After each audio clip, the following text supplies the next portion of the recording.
ಇನ್ನು ಮುನಿರತ್ನ ಆರೋಗ್ಯ ವಿಚಾರಿಸಿದ್ದಾರೆ ಸಂಸದ ಮಂಜುನಾಥ್ ಅವರು. ಕೆಸಿ ಜನರಲ್ ಆಸ್ಪತ್ರೆಗೆ ಭೇಟಿ ಕೊಟ್ಟರು. ಶಾಸಕ ಮುನಿರತ್ನ ಅವರ ಆರೋಗ್ಯ ವಿಚಾರಿಸಿದ್ರು. ಜೊತೆಗೆ ಅವರ ಆರೋಗ್ಯ ತಪಾಸಣೆಯನ್ನು ಕೂಡ ಮಾಡಿದ್ರು.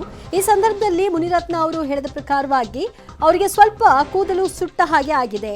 ತಲೆಯ ಹಿಂಭಾಗಕ್ಕೆ ಪೆಟ್ಟು ಬಿದ್ದಿರೋದ್ರಿಂದ ಅವರಿಗೆ ವಾಮಿಟಿಂಗ್ ಸೆನ್ಸೇಷನ್ ಮತ್ತೆ ತಲೆ ಚಕ್ಕರ್ ಇದೆ. ಹೀಗಾಗಿ ಅವ್ರಿಗೆ ಇನ್ನಷ್ಟು ತಪಾಸಣೆಗಳನ್ನ ಮಾಡುವಂತೆ ವೈದ್ಯರಿಗೆ ಸಲಹೆಯನ್ನು ಕೊಟ್ಟಿದ್ದೀನಿ. ECG, ಸಿಟಿ ಸ್ಕ್ಯಾನ್ ಎಲ್ಲವನ್ನು ಕೂಡ ಈಗ ಮಾಡ್ತಾರೆ ಅಂತ ಕೂಡ ಮಂಜುನಾಥ್ ಅವರು ಹೇಳಿದರು.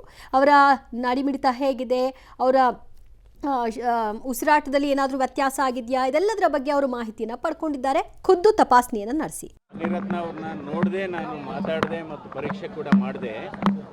ಅವರು ಏಕಾಏಕಿ ಇದ್ದಾಗೆ ನಮ್ಮ ತಲೆ ಹಿಂಭಾಗಕ್ಕೆ ಜೋರಾಗಿ ಪೆಟ್ಟು ಬೀಳ್ತು. ಆ ಸಂದರ್ಭದಲ್ಲಿ ಒಂಥರ ಉರಿ ಬಂತು ಅಂತ, ಅವಾಗ ಕೂದಲು ಕೂಡ ಬಂತು ಅಂತ. ಸಾಮಾನ್ಯವಾಗಿ ಅಂದರೆ ಮೊಟ್ಟೆ ಜೊತೆ ಇನ್ನೇನಾದರೂ ಒಂದು ಗಟ್ಟಿ ಪದಾರ್ಥ ಏನಾದರೂ ಬಿದ್ದಿದೆಯಾ ಗೊತ್ತಿಲ್ಲ ಅದು.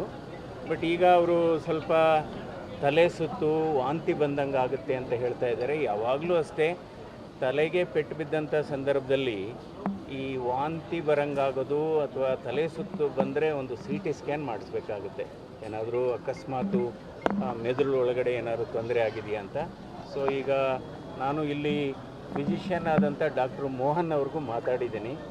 ಒಂದು CT ಸ್ಕ್ಯಾನ್ ಮಾಡ್ತಾರೆ ಇವಾಗ. ಅದೆಲ್ಲ ಪರೀಕ್ಷೆಗಳು ಮಾಡಬೇಕು. ಅದು ಮೇಲ್ನೋಟಕ್ಕೆ ಏಕಾಏಕಿ ಗೊತ್ತಾಗೋದಿಲ್ಲ. ಸ್ವಲ್ಪ ಕೂದಲು ಬರ್ನ್ ಆಗಿದೆ ಸ್ವಲ್ಪ. ಅಲ್ಲ, ಅದು ಈಗೇನಾಗಿದೆ, ಕಳೆದ ಹಲವಾರು ತಿಂಗಳ ಘಟನೆಗಳನ್ನು ನೋಡಿದರೆ ತಮಗೂ ಹಾಗೆ ಅನಿಸುತ್ತೆ. ಸೊ ಹೀಗಾಗಿ ಈ ರೀತಿ ವ್ಯವಸ್ಥೆ ಆಗಬಾರ್ದು. ಯಾಕೆಂದರೆ ಈಗ ನಾವು ಈ ವರ್ಷ 75ನೇ ನಮ್ಮ ಸಂವಿಧಾನ ದಿನಾಚರಣೆಯನ್ನು ಆಚರಣೆ ಮಾಡ್ತಾ ಇದ್ದೇವೆ. ಸಂವಿಧಾನಕ್ಕೆ ನಾವು ಬೆಲೆ ಕೊಡಬೇಕು.